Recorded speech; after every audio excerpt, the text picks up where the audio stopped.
उस कार्यक्रम में मुसलमानों के जबरन सामूहिक धर्मांतरण की बात होती है। उस कार्यक्रम में संविधान को दरकिनार करके हिंदू राष्ट्र बनाने की बात होती है, संविधान को बदल देने की बात होती है।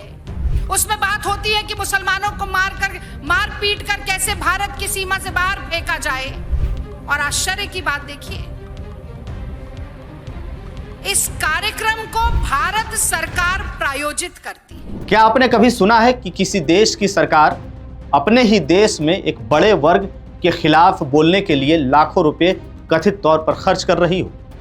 जी हाँ, ऐसी यह खबर मैं आज आपको बताने जा रहा हूँ। यह खबर किसी और देश की नहीं, बल्कि ये अपने भारत की ही है। सरकार पर जब आरोप लगे कि जनता के टैक्स के पैसों से ऐसे कार्यक्रम को फंड किया गया जिनमें किसी खास समुदाय के खिलाफ भड़काऊ बातें कही गई हों, तो स्वाभाविक है कि सवाल तो उठेंगे ही।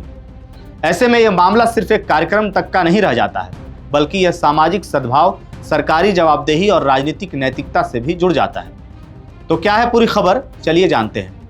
नमस्कार, द हिंदी टॉप देख रहे हैं आप और मैं हूं आपके साथ जानिसार खान। दरअसल digital media platform the Quint की एक रिपोर्ट में दावा किया गया है कि 13 से 14 दिसंबर 2025 को दिल्ली के भारत मंडपम में सनातन राष्ट्र सखनांद महोत्सव नाम से एक आयोजन हुआ। रिपोर्ट के अनुसार इस कार्यक्रम में कुछ वक्ताओं ने मुस्लिम समुदाय के एक हिस्से को घुसपैठिया बताया और उन्हें देश से बाहर निकालने की मांग भी की। साथ ही धर्म परिवर्तन और हिंदू राष्ट्र जैसे मुद्दे भी उठाए गए। रिपोर्ट में यह भी कहा गया कि इस आयोजन को कथित तौर पर केंद्र के संस्कृति मंत्रालय से करीब 63 लाख रुपए की वित्तीय सहायता मिली है। बताया गया कि मंत्रालय ने इस फंडिंग को स्वीकार भी किया और यही वो बिंदु है जहां से विवाद गहरा हो गया। सवाल उठने लगे कि अगर किसी कार्यक्रम में भड़काऊ भाषण हुए तो क्या ऐसे आयोजन को सरकारी सहायता मिलनी चाहिए थी? आपको बता दें कि इस कार्यक्रम में कई राजनीतिक और सार्वजनिक जीवन से जुड़े चेहरे भी मौजूद थे। आरोप है कि कार्यक्रम के दौरान कुछ वक्ताओं ने एनआरसी लागू करने और मुस्लिम समुदाय के एक हिस्से को देश से बाहर करने जैसी मांगे भी उठाई। हालांकि इन बयानों को लेकर के आधिकारिक जांच या कानूनी स्थिति क्या है, इस पर स्पष्ट प्रतिक्रिया सरकार की तरफ से नहीं आई है। लेकिन इसी बीच विपक्ष ने इस मुद्दे को जोर शोर से उठाया है। कांग्रेस नेताओं ने केंद्र सरकार पर सवाल खड़े किए हैं और जवाब मांगा है। कांग्रेस की नेता रागिनी नायक ने प्रेस कॉन्फ्रेंस में कहा कि अगर किसी समुदाय के खिलाफ नफरत फैलाने वाले कार्यक्रम को सरकारी समर्थन मिला है तो यह गंभीर मामला है। उन्होंने प्रधानमंत्री से स्पष्ट जवाब की मांग करते हुए कहा कि देश में सामाजिक सद्भाव बनाए रखना सरकार की जिम्मेदारी है। कांग्रेस ने यह भी स्पष्ट मांग की है कि हेट स्पीच के खिलाफ सख्त कानून लागू किए जाएं और ऐसे मामलों में जिम्मेदार लोगों के खिलाफ कार्रवाई हो। विपक्ष का आरोप है कि सरकार अंतर्राष्ट्रीय मंचों पर सद्भाव और सहयोग की बात करती है, लेकिन देश के अंदर अलग ही माहौल दिखाई देता है।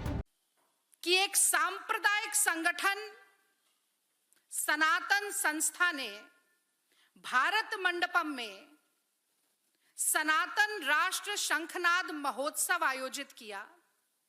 उस महोत्सव में केंद्रीय मंत्री गजेंद्र सिंह शेखावत, श्रीपद नायक, संजय सेठ और दिल्ली की सरकार के वो दंगाई मंत्री जिन पे केस चला था दिल्ली में दंगा उकसाने का, वो भी संस्कृति मंत्री हैं, दुर्भाग्य है दिल्ली का, कपिल मिश्रा मौजूद होते हैं। उस कार्यक्रम में मुसलमानों के जबरन सामूहिक धर्मांतरण की बात होती है। उस कार्यक्रम में संविधान को दरकिनार करके हिंदू राष्ट्र बनाने की बात होती है, संविधान को बदल देने की बात होती है। उसमें बात होती है कि मुसलमानों को मार पीट कर कैसे भारत की सीमा से बाहर फेंका जाए। और आश्चर्य की बात देखिए, इस कार्यक्रम को भारत सरकार प्रायोजित करती है। मोदी सरकार का संस्कृति मंत्रालय 63 लाख रुपया, जो कि इस देश की जनता की खून पसीने की कमाई है, 63 लाख रुपया ऐसे सांप्रदायिक संगठन को सशक्त बनाने के लिए, देश का माहौल बिगाड़ने के लिए, देश के अल्पसंख्यक समुदाय के खिलाफ समाज में दुर्भावना भरने के लिए देश की सरकार, मोदी जी की सरकार पैसा दे रही है। अब तो फ्रिंज एलिमेंट्स की भी बात नहीं है, क्योंकि ये मोदी सरकार स्वयं कर रही है। और मुझे बताना होगा कि ये सनातन संस्था गोवा का एक संगठन है जिस पर कर्नाटक पुलिस जांच कर रही है गौरी लंकेश और एमएम कलबुर्गी की हत्या की। ये जांच चल रही है और ऐसे में दुर्भाग्य की भी अगर मैं कहूं तो ये बहुत ही छोटा शब्द हो जाता है। द क्विंट ने इस कार्यक्रम पर एक स्टोरी की और उसके बाद ये जानने की कोशिश की आरटीआई के जरिए कि कितना पैसा भारत सरकार ने दिया। वो आपके सामने ये लिखा भी हुआ है। दिल्ली सरकार ने अभी नहीं बताया कि कितना पैसा दिल्ली सरकार ने दिया है और किस कारण से दिया है। मैं ये पढ़ना चाहती हूं कि in this regard it is informed that Ministry of Culture, Government of India has sanctioned financial assistance of 63 lakh to Sanatan Sanstha Sangathan Ashram, then the address for Sanatan Rashtra Shankhnath Mahotsav to be organized at Bharat Mandapam, New Delhi under the commemoration of 150th year of national song Vande Mataram। तो वंदे मातरम का तो ना वाह हुआ ना माँ हुआ, जो हुआ वो मैंने आपको बताया। वहीं दूसरी तरफ सरकार की ओर से अब तक इस पूरे विवाद पर विस्तृत आधिकारिक सफाई सामने नहीं आई है या कोई जवाब सामने नहीं आया है। कुछ सूत्रों के हवाले से यह कहा गया है कि फंडिंग सांस्कृतिक गतिविधि के तहत दी गई थी, न कि किसी विशेष बयान या एजेंडे के समर्थन में। हालांकि इस पर अब अंतिम स्थिति क्या है यह स्पष्ट होना बाकी है, लेकिन अब यह पूरा मामला राजनीतिक बहस का केंद्र बन चुका है। एक पक्ष इसे नफरत फैलाने वाला आयोजन बता रहा है तो दूसरा पक्ष इसे सांस्कृतिक कार्यक्रम के रूप में देख रहा है। लेकिन असली सवाल यही है कि अगर किसी मंच से विवादित बयान दिए जाते हैं तो उसकी जिम्मेदारी किसकी होती है, आयोजक की, वक्ताओं की या फंड देने वाली संस्था की। यह मामला आपको बता दें कि सिर्फ एक कार्यक्रम तक अब सीमित नहीं रहा है।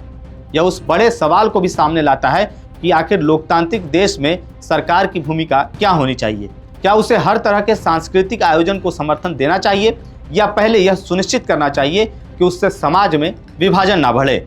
फिलहाल इस पूरे विवाद ने राजनीति में नई बहस छिड़ दी है। अब देखना होगा कि सरकार की ओर से क्या आधिकारिक जवाब सामने आता है और आगे क्या कार्रवाई होती है।